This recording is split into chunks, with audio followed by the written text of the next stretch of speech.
Good evening, Philippines and the world. Today is Wednesday, February 5, 2020. Join us for the next 45 minutes as we deliver today's top stories around the globe. I am Angela Lagunsad sitting in for Angelo Castro III.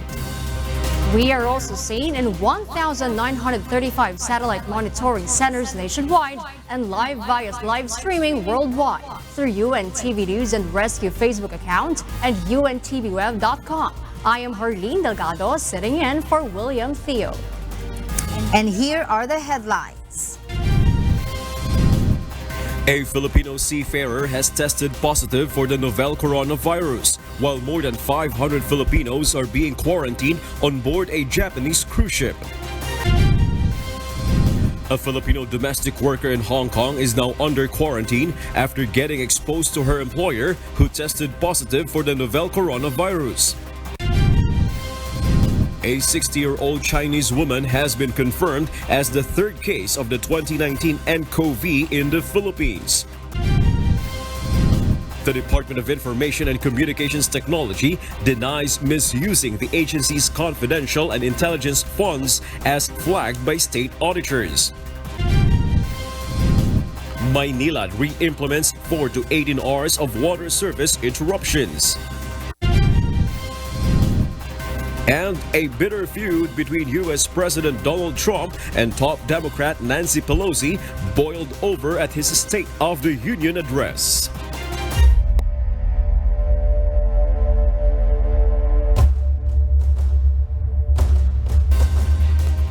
Around 3,700 people are facing at least 2 weeks locked away on a cruise liner anchored off Japan after health officials confirmed that 10 people on the ship had tested positive for coronavirus.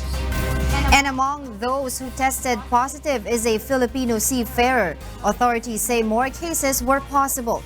Here's Scott Domaraos to tell us why. At least 10 people on board a cruise ship docked in the Japanese port of Yokohama have tested positive for coronavirus, health authorities said. According to Japan public broadcaster NHK, a Filipino, 3 each from Japan and Hong Kong, 2 Australians and 1 American have been tested positive of the virus, but none of them had severe symptoms. Almost 300 of the 3,700 people on the Diamond Princess have been tested so far. The number of infected could rise as testing continues. The checks began after an 80-year-old Hong Kong man who had been on the ship last month fell ill with the virus. All 10 cases are in those over the age of 50. 4 are in their 50s, 4 are in their 60s, 1 is in their 70s, and another 1 is in their 80s. 2 of them are said to be Japanese and none are in serious condition. Japanese Health Minister Katsunobu Kato said the confirmed cases were among 31 results from 273 people tested so far. These people disembarked with quarantine officers. With the help from Japan Coast Guard, they are being transported to medical facilities in Kanagawa Prefecture.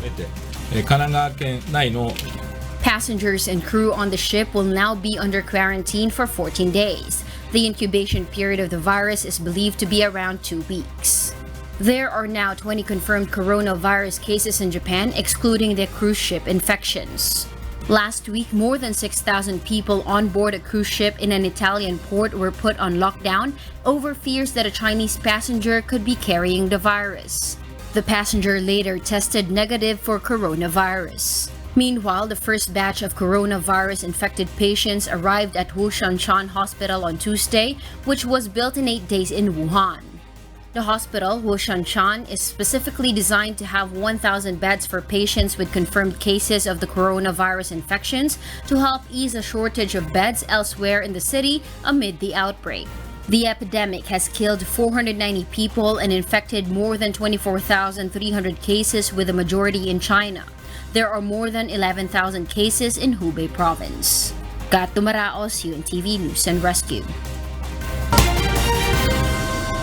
The Department of Foreign Affairs today confirmed the case of a Filipino seafarer and said the embassy is in constant communication with 537 Filipinos on board the cruise ship in Japan who are now being quarantined. The DFA added it is coordinating with Japanese authorities to provide all possible assistance for the Filipinos.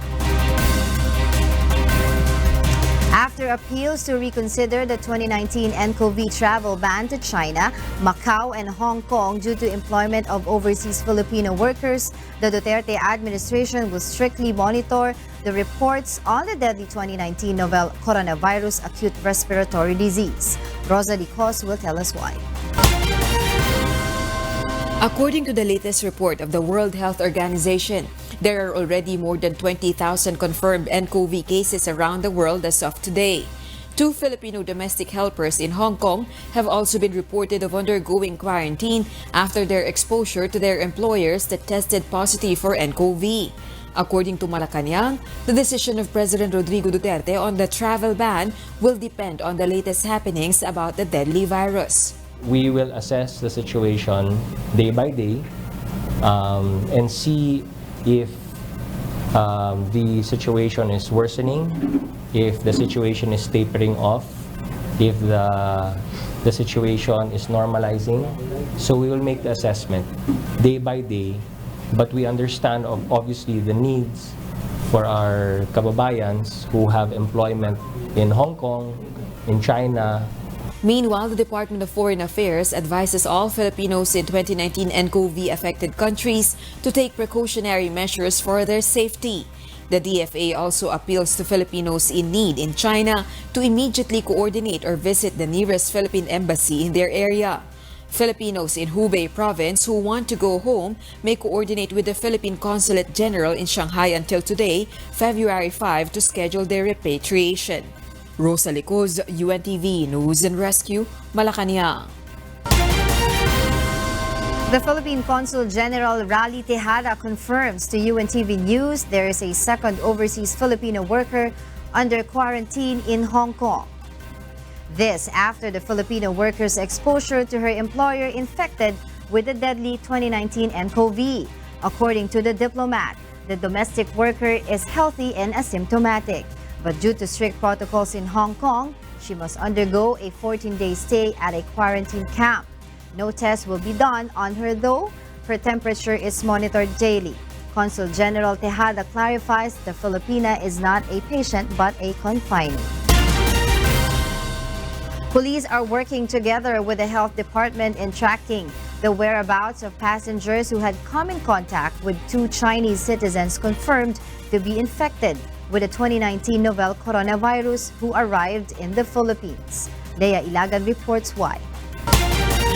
The Philippine National Police has 48 hours to track the whereabouts and contact the rest of the 331 passengers on the flight manifest on a couple who had tested positive for the 2019 nCoV. The couple were said to arrive in Cebu from Wuhan City, Hubei, China, via Hong Kong on January 21st. The next day, they took a flight from Cebu to Dumaguete where they stayed for 5 days before flying to Manila. Of the 331 passengers who were on 3 flights with 2 Chinese nationals, 50 have been accounted for and contacted. We are given a period of 48 hours beginning this morning. Hopefully we'll be able to account, that's our first priority for the day, to account and locate all of them. And then we'll be submitting a report to the Secretary of the Interior and Local Government and to the Secretary of Health on the status of our actions. According to the Health Department, if a passenger is experiencing symptoms of nCoV, such as flu, cough, and sore throat, he must be immediately brought to a quarantine facility such as a hospital and conduct home quarantine. Kapag sinabi po natin na home quarantine, ang isang tao dapat hindi nakikipaghalubilo ang taong yun, dapat nag-iisa sa isang kwarto at dapat limitado ang kanyang movement doon sa kwarto lamang at may sarili siyang toilet and bath. Yung mga pagkain niya dapat ibinibigay yon nasa pintuan lamang at dapat naka-gloves yung nagbibigay at kumukuha ng pagkain. PNP personnel composed of those from the Criminal Investigation and Detection Group or CIDG and Health Service will wear protective gear. They will work jointly with the DOH in conducting the contact tracing. Lea Ilagan, UNTV News and Rescue, Krame. For the Health Department, it is necessary to prepare the area where the Filipinos to be repatriated from China will be quarantined. The Health Secretary says this is part of their proactive preparatory measures. Joanne Nano will tell us why.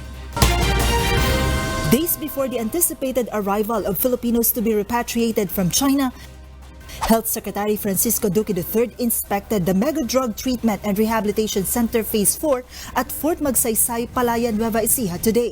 Phase 4 of the drug rehabilitation facility will be used as a quarantine area for repatriates from China.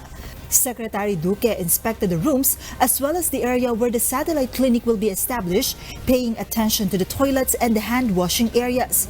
Secretary Duque adds that 2 patients will be accommodated in one room. It's more than adequate, except for just minor adjustments that will be done to make it really comfortable and really a place that will be good for our soon-to-be repatriated compatriots. Pero ang importante kasi, hindi naman pwedeng maghahanda ka pagdating ng dito. So, we have to be proactively preparing the place. But the provincial government of Nueva Ecija has earlier expressed opposition to the move that the Filipinos to be repatriated from China will be brought to their place. Kung mga kababayan ay nababahala, bilang ama ay aking pong pinaalam kay Senator Bongo ang sentimiento ng ating kalalawigan. And the good Senator, acknowledging our sentiments, ay naniniwala po ako na ito ay magkakaroon po ng timbang sa anumang desisyon ang gagawin ng ating pamahalang nasyonal. Meanwhile, Secretary Duque explains that they have not relieved any health official in relation to the seemingly slow contact tracing being done by authorities. Wala pa, dahil syempre tinitignan muna natin kung ano ba nangyari para may due process, kung saan ba nagkaroon ng pagkukulang. Joanaro, UNTV News and Rescue. The director of the World Health Organization accused some rich countries of being not collaborative in terms of sharing information on the cases of the new coronavirus in their country. Stephanie C. reports why. The World Health Organization, or WHO, on Tuesday urged all health ministers to improve data sharing on coronavirus immediately. This after the WHO director reported that some rich countries are being very late in sharing information on the cases of the new coronavirus. So far, 22 countries have reported such restrictions to WHO.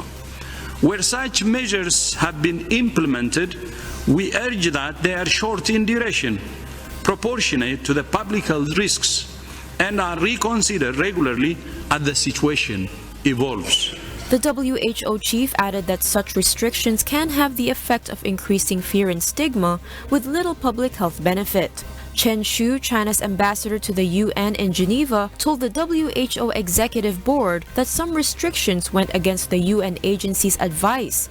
He cited prohibitions on entry of foreigners who have visited China in the past 14 days, suspension of visa issuance, and cancellation of flights. The number of people infected in China by the coronavirus outbreak jumped to nearly 500 after Hong Kong reported its first death from the disease. The confirmed toll in mainland China rose to 490 after hardest-hit Hubei province reported 65 more people had died, the biggest single-day tally since the first fatalities emerged last month. More than 20 countries have confirmed cases of the virus. We now have a very clear picture of human-to-human transmission outside of China. There have been 27 cases of human-to-human transmission reported to date across a number of different countries. The WHO said the dramatic measures taken by China had provided a window of opportunity to halt transmission.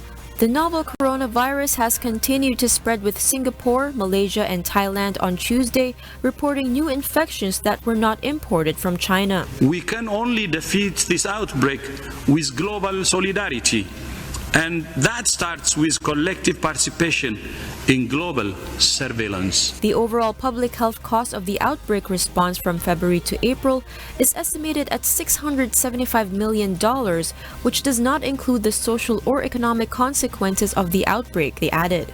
The WHO has said the outbreak does not yet constitute a pandemic. Stephanie C., UNTV News and Rescue. A 9-year-old 14-year-old girl read a letter to residents in virus-stricken Wuhan, encouraging them to stay strong as the city battles a coronavirus outbreak. In a video shared on Instagram, Wuhan student and resident Sunny called on people not to give up on the central Chinese city, which is at the epicenter of a coronavirus outbreak. Letter from Wuhan. I smelled something different in the air. An evil wind passed over me in my sleep. I heard pains and tears, no more merry and cheers. My name has become a blemish, even among my siblings and peers. But within these tears was a newly found hope, one strong enough to fight on and take back my beautiful name. We shall overcome as a city. We shall overcome as a country. We shall overcome as a people. 加油武汉，加油中国。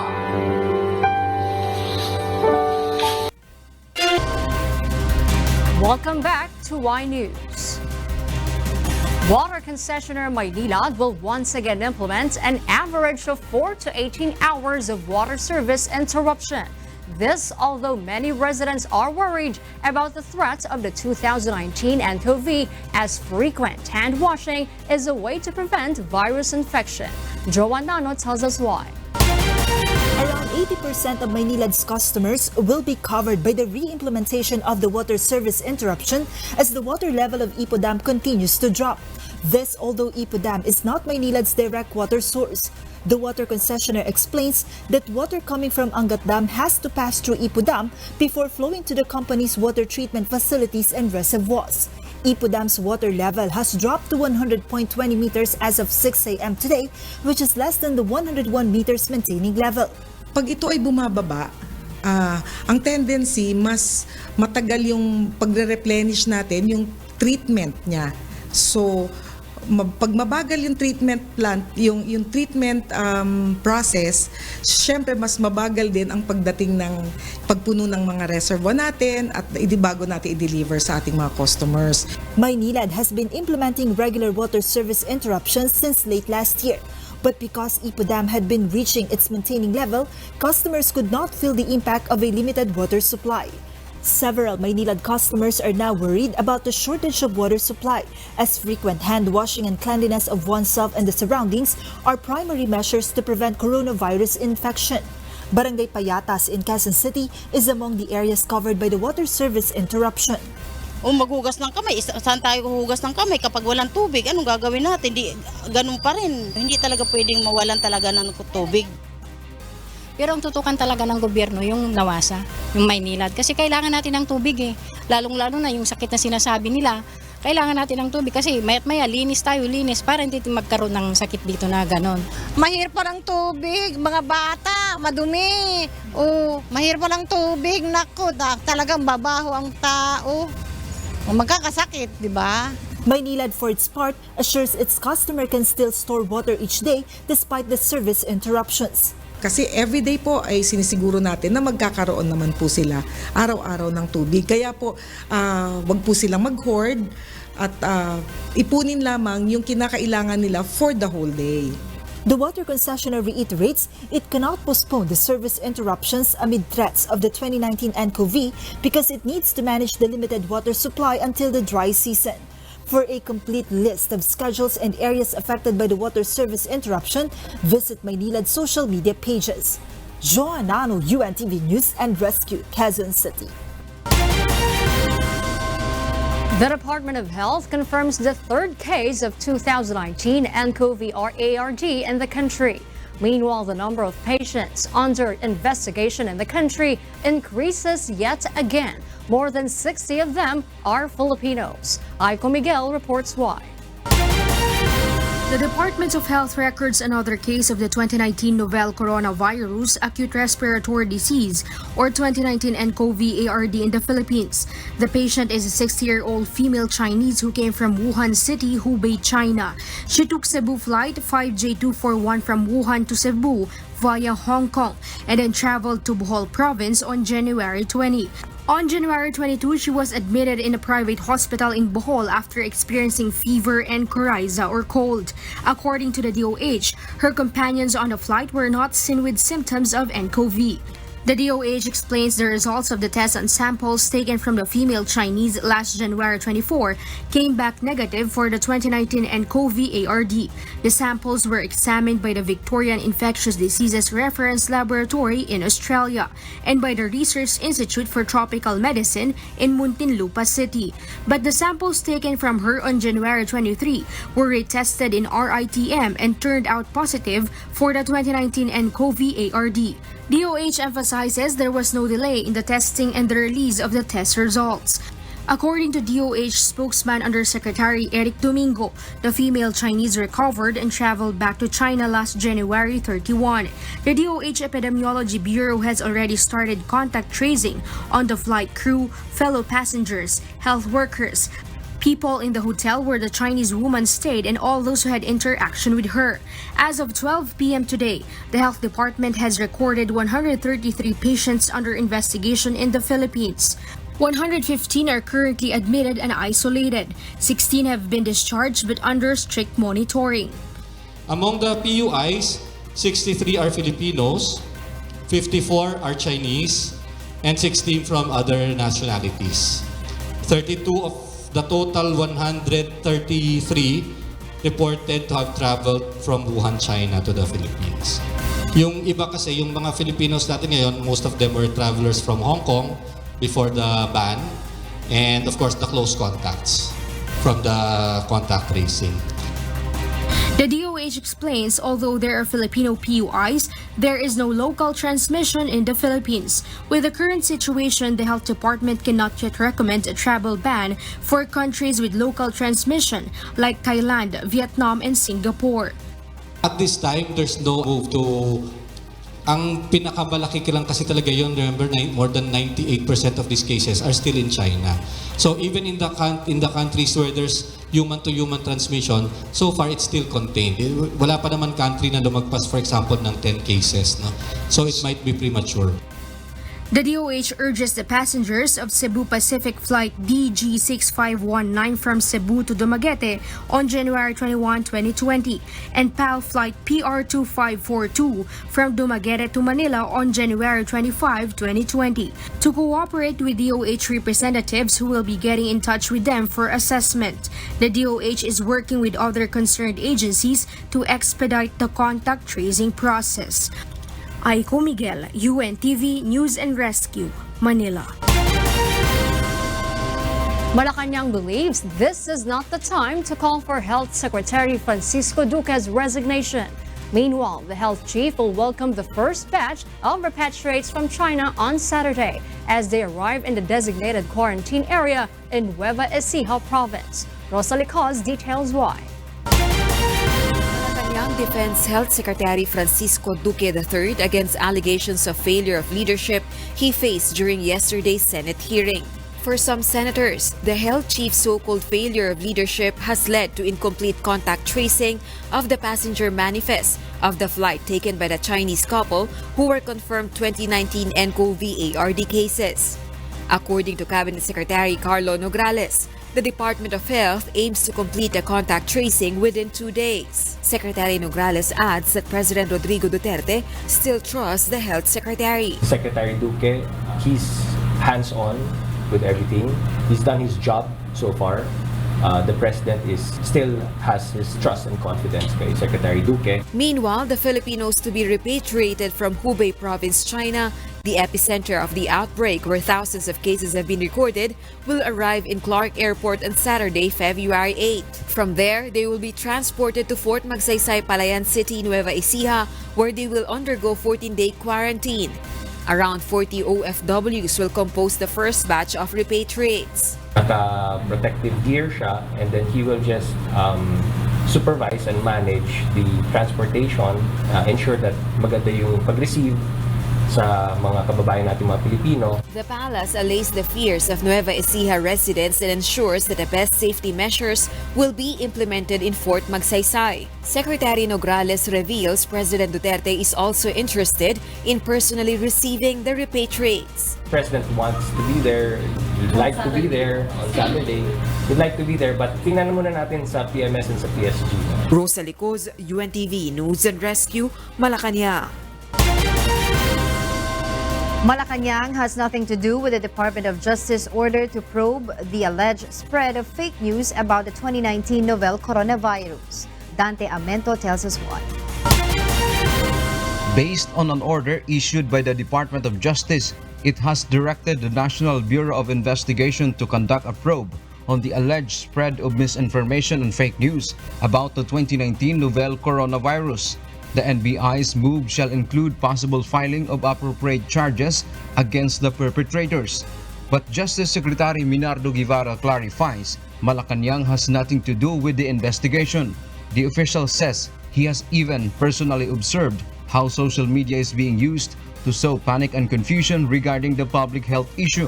Secretary Guevara says he expects freedom of speech will be raised in the investigation. He clarifies there are limitations to this constitutional right, including the greater interest of the public. The NBI still has not specified which social media post can be considered fake news or false reporting.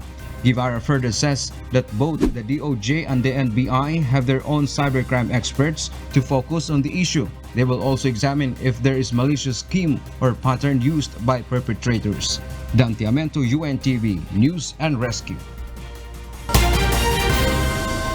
The Department of Labor and Employment leaves the decision to have their employees wear face masks in their workplaces up to the employers in the private sectors. Let's find out why from Asher Cadapan Jr. The Department of Labor and Employment urges private companies to follow the guidelines on the prevention and control of the 2019 novel coronavirus in workplaces. The labor advisory released last January 31 states that private companies should provide their employees with information about the 2019 nCoV, including its possible transmission among employees. Precautionary measures are also enumerated in the guidelines, which include maintaining cleanliness in work areas using disinfectant, availability of water, soap, and sanitizer in toilets, avoidance or reduction of direct exposure of employees to animals, environment, and objects possibly carrying the 2019 nCoV, and proper handling of food in canteens. Secretary Sylvester Bello III strongly recommends the use of face masks in workplaces, although the labor advisory has not specified its use even for frontline employees with high risk of virus infection. We leave that to yung mga safety officers ng bawat company. Alam naman nila kung anong require ng bawat trabaho ng tao dyan. Breakthrough and Milestones Productions International, or BMPI Incorporated, under which is UNTV News and Rescue, observes the directives of DOLE. We are enforcing no mask, no entry policy sa ngayon. And we are giving also free face mask para dun sa mga ating mga empleyado at mga kliyente. Since marami kasi rin nagpupunta rito ng mga clients from different places na humihingi ng tulong sa Action Center, sa free legal consultation ni Kuya.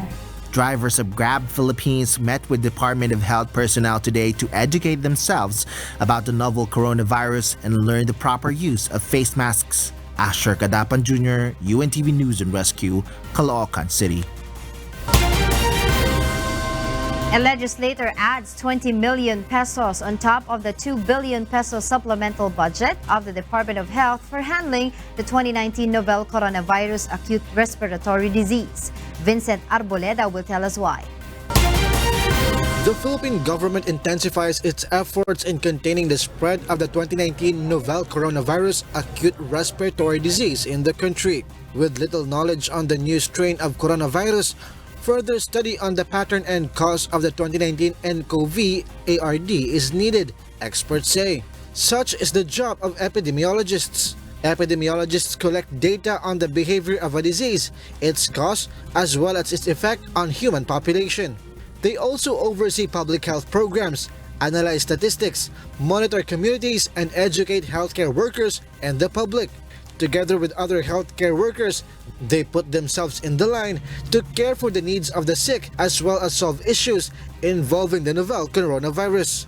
Together with other healthcare workers, they put themselves in the line to care for the needs of the sick as well as solve issues involving the novel coronavirus. With these in mind, Chairman on House Committee on Ways and Means Congressman Joey Salceda has added 20 million pesos as hazard pay and benefits for epidemiologists on top of the 2.04 billion peso supplemental budget of the Department of Health for dealing with the 2019 nCoV ARD. Kailangan kasi mag-signal tayo na very important ang epidemiologist. Hindi natin basta-basta pwedeng pabayaan sila. Very critical po siya dito, especially sa surveillance. Salceda has submitted House Bill 6177, which contains the supplemental budget of the DOH. According to Salceda, more than 2 billion pesos of the supplemental budget will be used to buy protective masks for persons under investigation and personal protective equipment or PPE for health workers that will handle the 2019 nCoV ARD cases. Alam mo yung PPE? It's worth about 65 to 70,000. Single use po yan. Pag ginamit mo once, kailangan i-dispose mo properly and it cannot be reused. Kasi baka nadikita na po. Ganun po katindi yung pangangailangan po. The budget will be used by the Health Department for a span of 3 months in trying to contain the 2019 nCoV and to avoid further spread of the disease. Vincent Arboleda, UNTV News and Rescue, House of Representatives. A lawmaker proposes the creation of a Center for Disease Control and Prevention in the Philippines. The agency will focus on rapid communicable diseases such as trans-border diseases based on the proposal. Dante Amento tells us why. Albay 2nd District Representative Joey Salceda submitted House Bill 6096 in Congress last January 29. The Center for Disease Control and Prevention Act of 2020 aims to create a Philippine Center for Disease Control and Prevention. A separate agency will be controlled by the Department of Health that will focus on rapid communicable diseases such as trans-border diseases. Data show there were 10.4 million OFWs in 2018, 8.4 tourist arrivals in the Philippines also last year, and 280,000 foreign workers and Philippine offshore gaming operators or POGOs alone. Salceda believes all those are possible carriers of diseases and can make the country prone to different infectious viruses like MERS-CoV, SARS, and the 2019 nCoV ARD. Salceda reiterates it is high time to establish a government agency tasked to give exact information to the public. Ang dinalagay po natin dito sa CDC ay magkakaroon siya ng council kung saan nandun po ang DOH, siyempre health yan, yung DFA dahil baka transborder yan, yung DND dahil po baka biowarfare yan. Kasi yung CDC po, magre-recommend po sa council either one, na magkaroon ng travel ban, border controls. As many government agencies provide information, people may get confused to whom they should listen to and follow. They should have the CDC to tell everyone kasi you need a body with sufficient level and sufficiently meron siyang competencies, meron po siyang authority and ecosystem para po harapin. At may isa lang yung pagpupunta ng tao ngayon pag nakita mo nagpe-press ko ng DOH, di ba? Ang dami-dami sa table. Sa Amerika, CDC lang ang kaharap mo. The bill also includes plans for the quarantine of possible disease carriers. It can be recalled that in 2012, the government had a pandemic disaster plan headed by the National Disaster Risk Reduction and Management Council and the DOH to prepare for pandemic scenarios. Dante Amento, UNTV, News and Rescue, House of Representatives. To complete the most significant news for this day, Y News continues. Here are the top stories. The Department of Information and Communications Technology denies claims of anomalous disbursements of confidential funds. Meanwhile, Senate President Vicente Soto III vows there will be an impartial investigation on former Senator Gringo Honasan. Hardin Delgado reports. Days after the resignation of DICT Undersecretary Eliseo Rio, which sparked controversies on the alleged irregularities in the use of the 300 million peso confidential funds of the agency, the Department of Information and Communications Technology maintains the confidential expense allocated in the 2019 General Appropriations Act was legitimately used for cybersecurity. The disbursements done in 3 tranches of 100 million pesos have all been liquidated and not disallowed by the Commission on Audit, explains the DICT. The agency also cites the increasing problem in the country's cybersecurity needs to be addressed immediately through the expenditure of funds. Meanwhile, the Senate is keen in passing a resolution that seeks to reconstitute an oversight committee that will look into the use of intelligence and confidential funds of government agencies. But Senator Panfilo Lacson, who will head the committee, clarifies the investigation is not triggered by the DICT controversy. According to the senator, they had filed a resolution before the DICT controversy erupted. Si Senator Nathan, I'm sure he's more than willing to air his side kasi these are insinuations. And gusto niya rin makita o malaman ano ba talaga yung punot dulo noong mga allegations na ibinabato sa kanya. Senate President Vicente Soto III vows they will remain impartial with the probe involving former Senator and now DICT Secretary Gringo Honasan. We'll take it everything at face value. Kung ano yung presenta, kung ano yung reklamo, kung ano yung makita, yun ang pag-uusapan. No one is above the law. Alam namin na malapit sa amin si Senator Honasan. What we can do is to fast-track the approval of this committee para sa ganun ay mabigyan din po siya ng venue para maisagot yung mga katanungan na kung meron man mismanagement or misuse of funds. The intelligence funds of local government units will also be included in the investigation. However, the Oversight Committee will not probe the Office of the President if there is no complaint or report of anomalies against it. The Office of the President got the highest intelligence funds for the year 2020 with 4.5 billion pesos. The Commission on Audit will also be invited to the committee hearings. Harleen Delgado, UNTV News and Rescue, Senate of the Philippines. Authorities apprehended more than 170 motorists during a one-time, big-time anti-colorum operation on Tuesday night. More than 70 trucks were found overloaded. Bernard Dadis tells us why. The Philippine National Police Highway Patrol Group, with the help of the Land Transportation Office and the Department of Public Works and Highways, conducted simultaneous anti-colorum operations last night. According to HPG Director, Police Brigadier General Eliseo Cruz. This is in accordance with the directive of President Rodrigo Duterte to PNP Chief Police General Archie Gamboa for the PNP to help in traffic law enforcement in Metro Manila. Tuloy-tuloy na ito dahil ito yung pronouncement ng ating presidente na inutos sa ating Chief PNP, General Gamboa, for the PNP to take an active role in the enforcement of traffic laws, rules and regulation. Kaya ito, nagkaroon ng cooperation ang LTO and the Highway Patrol Group to train our personnel para eventually all the HPG personnel will be deputized by the LTO to enforce traffic laws, rules and regulation. Authorities were able to apprehend motorists who use fake plate numbers or drive without any plate numbers. Blinkers and sirens, which are prohibited, were confiscated. Yung kinumpiska natin yung mga illegal attachment kasi yan bawal yan yung mga blinkers, sirens o wangwang. Ganun din, yung mga walang plaka, walang rehistro, wala mismong dalang mga ORCR kahit yung mga photocopies. With the use of a device provided by the DPWH, trucks were checked if they follow the weight limit. Of the more than 300 trucks inspected, 78 trucks were found overloaded. 68 motorists were issued temporary operator's permit due to different violations like driving without helmet for motorcycle riders, not wearing a seatbelt, and without copy of vehicle registration.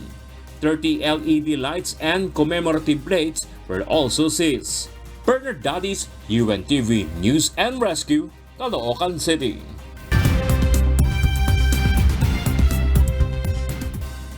And for the news abroad, a bitter feud between U.S. President Donald Trump and top Democrat Nancy Pelosi boiled over at his State of the Union address as the Republican president hailed the great American comeback in his speech on the eve of his expected acquittal in his impeachment trial.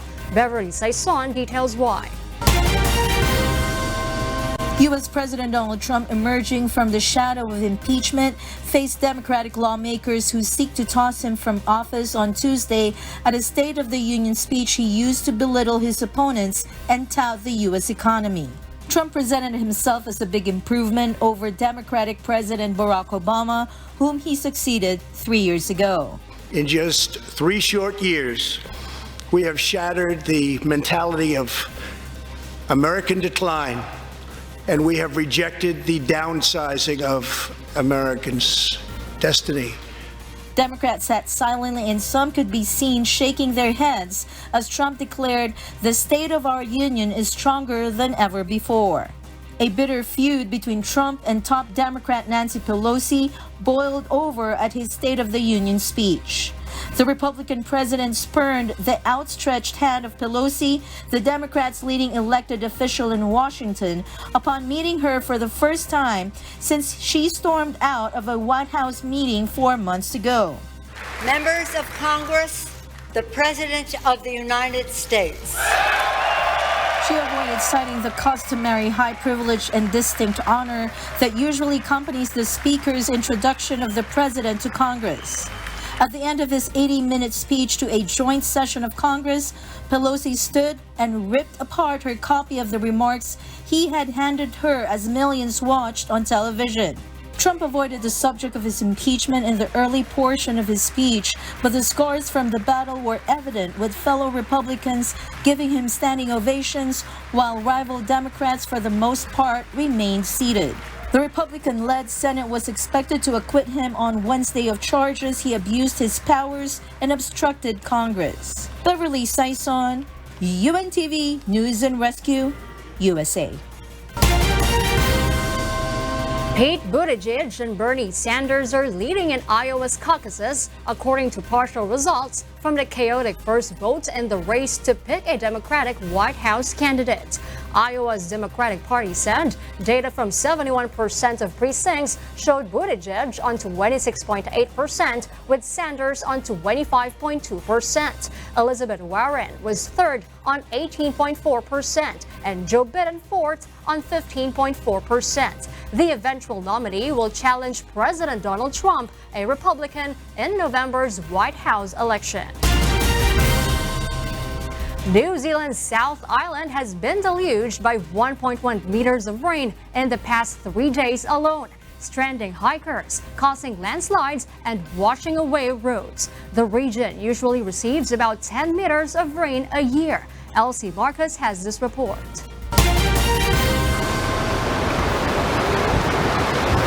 Flash floods and incessant torrential rains in New Zealand's South Island have left several hundred tourists stranded for days and forced many residents to evacuate their homes on Wednesday. Rivers are overflowing and power supply has been cut to thousands of residents in the Southland region. A civil defense declared a state of emergency in the area and asked people in low-lying areas to evacuate immediately. I should say the river levels have actually exceeded the design limit of the flood defences here. Which is why we've initiated some major evacuations ahead of that. But at the moment, and I've got everything crossed, the flood defences are actually holding. Earlier this week, rescue teams airlifted some of the nearly 500 stranded tourists in the remote Milford Sound region after torrential rains cut road access to the popular tourist destination. Many of these tourists and hotel staff are still stuck in the area as road access remains cut off. It's been an interesting few days leading up to this, and it's as bad as I've seen it in terms of level, and I understand it is the most that's ever gone through this channel. Civil defense officials have said it could be several days before the water level in the rivers return to normal. Elsie Marcus, UNTV News and Rescue, New Zealand.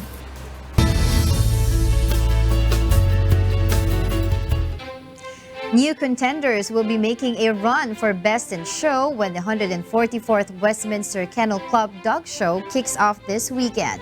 In a show that features more than 2,600 dogs from 204 breeds, there is now a new kid on the block, the Azawak. Nina Armilio has the story. There's a new breed in town. The Westminster Kennel Club unveiled the newest dog breed to compete in the upcoming dog show. The elegant Azawak was introduced on Tuesday in New York City, and 6 of them will compete in the hound group during the 144th annual Westminster Kennel Club Dog Show.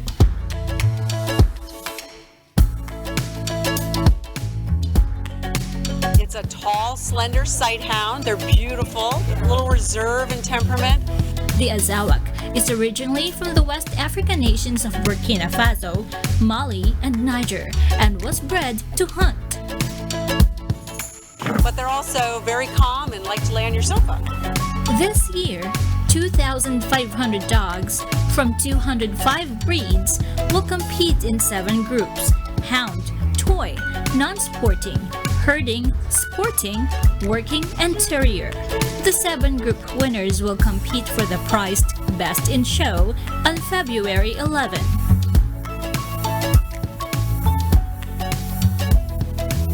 Nina Armilio, UNTV, News and Rescue.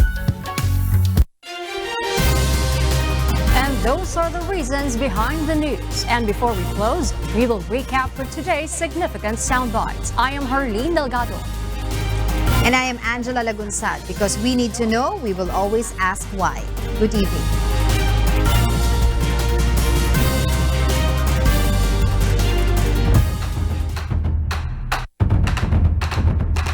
We are given a period of 48 hours beginning this morning. Hopefully we'll be able to account, that's our first priority for the day, to account and locate all of them. And then we'll be submitting a report to the Secretary of the Interior and Local Government and to the Secretary of Health on the status of our actions. The President still has his trust and confidence kay Secretary Duque. We are enforcing no mask, no entry policy sa ngayon. And we are giving also free face mask para dun sa mga ating mga empleyado at mga kliyente. Since marami kasi rin nagpupunta rito ng mga clients from different places na humihingi ng tulong sa Action Center, sa free legal consultation ni Kuya. Kung maghugas ng kamay, saan tayo huhugas ng kamay kapag walang tubig? Anong gagawin natin? Ganun pa rin. Hindi talaga pwedeng mawalan talaga ng tubig. Everyday po ay sinisiguro natin na magkakaroon naman po sila araw-araw ng tubig. Kaya po, wag po silang mag-hoard at ipunin lamang yung kinakailangan nila for the whole day. Si Senator Nasan, I'm sure he's more than willing to air his side. Kasi these are insinuations. And gusto niya rin makita o malaman ano ba talaga yung punot dulo noong mga allegations na ibinabato sa kanya.